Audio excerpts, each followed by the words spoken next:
నమస్తే, ఎలా ఉన్నారు? బాగున్నారా? నేను మీ పద్మజ. ఈ రోజు నేను మీకు ఈ వీడియోలో ఘుమఘుమలాడే నాటుకోడి ఇగురు చూపిస్తాను. దీంట్లో వేసి పొడి మసాలాతోటి ఘుమఘుమలాడుతూ ఈ నాటుకోడి ఇగురు చాలా రుచిగా ఉంటుంది. ఈ టేస్టీ నాటుకోడి ఇగురిని ఈజీగా ఎలా తయారు చేసుకోవాలో ఇప్పుడు మనం చూసేద్దాము. ఒక అర కేజీ నాటుకోడి మాంసం తీసుకొని దాన్ని శుభ్రంగా కడిగి నీళ్ళేం లేకుండా వడేసుకోవాలి. ముందుగా ఈ నాటుకోడిని మనం ఉడికించుకోవాలి. కుక్కర్లోకి నాటుకోడి అంతా వేసేసుకొని దీంట్లోకి 1 టీ స్పూన్ కారం, హాఫ్ టీ స్పూన్ ఉప్పు, పావు టీ స్పూన్ పసుపు, 1 టీ స్పూన్ ఫ్రెష్ గా నూరుకున్న అల్లం వెల్లుల్లి పేస్ట్ వేసుకోవాలి. అలాగే 1 గ్లాస్ నీళ్లు పోసుకొని ఇదంతా ఒకసారి మంచిగా కలిపేసుకొని స్టవ్ మీద పెట్టేసి ఒక 5 విజిల్స్ రానివ్వండి. నేను ఈ కర్రీలో వేసే మసాలాలన్నీ కూడా అర కేజీ కూరకి సరిపోతాయి. మీరు కనుక ఎక్కువ మోతాదులో చేసుకోవాలనుకుంటే దీనికి డబుల్ గా చేసుకోండి. ఇప్పుడు మనం ఈ కర్రీ కోసం పొడి మసాలాను తయారు చేసుకుందాము. దానికోసం ముందుగా మిక్సర్ జార్లోకి 1 అనాస పువ్వు, 2 ఇలాచీలు, 1 ఇంచు దాల్చిన చెక్క ముక్క, 4 లవంగాలు, హాఫ్ టీ స్పూన్ సాజీరా, 2 టీ స్పూన్ల ధనియాలు, హాఫ్ టీ స్పూన్ జీలకర్ర వేసుకొని వీటన్నిటిని మెత్తగా పొడి చేసుకోవాలి. ఈ మసాలాలనేవి ఫ్రై చేయాల్సిన అవసరం లేదండి. ఈ మసాలా ఇలా పొడి చేయగానే గుమగుమలాడుతూ మంచి వాసన వస్తుందండి. ఆ వాసన పోకుండా మూత పెట్టేసి పక్కన ఉంచండి. ఇప్పుడు కుక్కర్ కి 5 విజిల్స్ రాగానే దీన్ని పక్కకు దించేసి కుక్కర్లోని ప్రెజర్ అంతా పోనివ్వాలి. ప్రెజర్ పోయిన తర్వాత కుక్కర్ మూత ఓపెన్ చేసి ముక్క ఉడికిందో లేదో చెక్ చేసుకోండి. నాకైతే ముక్క చక్కగా ఉడికిపోయిందండి. నీళ్లతో సహా ఇది పక్కన పెట్టేయండి. ఇప్పుడు మనం నాటుకోడి ఇగురు చేసుకోవడం కోసం స్టవ్ వెలిగించి వెడల్పాటి కడాయి పెట్టుకొని అందులోకి 3 టేబుల్ స్పూన్ల దాకా నూనె వేసుకొని వేడి చేయండి. నూనె కొంచెం వేడవగానే 2 మీడియం సైజున ఉల్లిపాయల్ని ఇలా సన్న ముక్కలుగా కట్ చేసుకొని వేసుకొని ఉల్లిపాయలు గోల్డెన్ బ్రౌన్ కలర్ వచ్చేదాకా వేయించుకోవాలి. స్టవ్ ని మీడియం ఫ్లేమ్ లో పెట్టుకొని ఉల్లిపాయల్ని వేపుకోండి.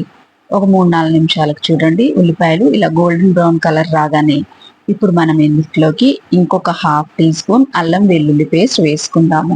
మొత్తం దీంట్లో 1.5 టీ స్పూన్ అల్లం వెల్లుల్లి పేస్ట్ వేసుకున్నాము. అల్లం వెల్లుల్లి పచ్చివాసన పోయేదాకా వేపుకోవాలి.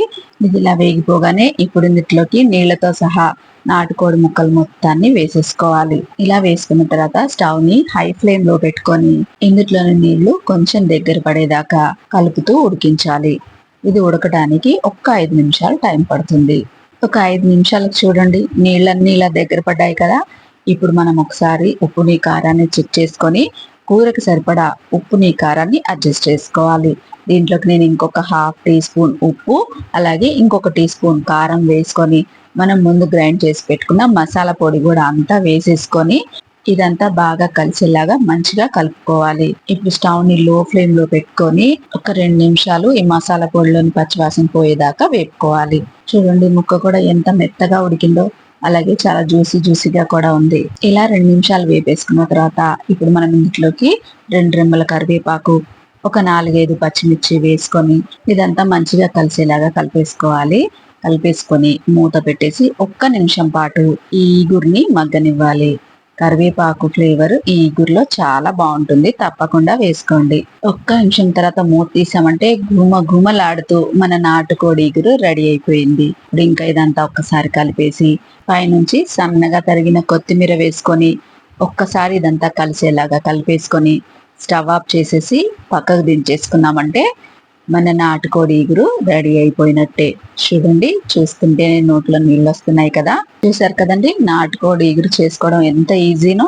బాస్మతి రైస్ తోటి వేడివేడిగా అన్నం వండుకొని ఈ నాటుకోడి ఇగురు వేసుకొని తింటే అద్దిరిపోతుంది. వేడివేడి రసం అన్నం, సాంబార్ అన్నంలో కూడా ఈ నాటుకోడి ఇగురు చాలా బాగుంటుంది.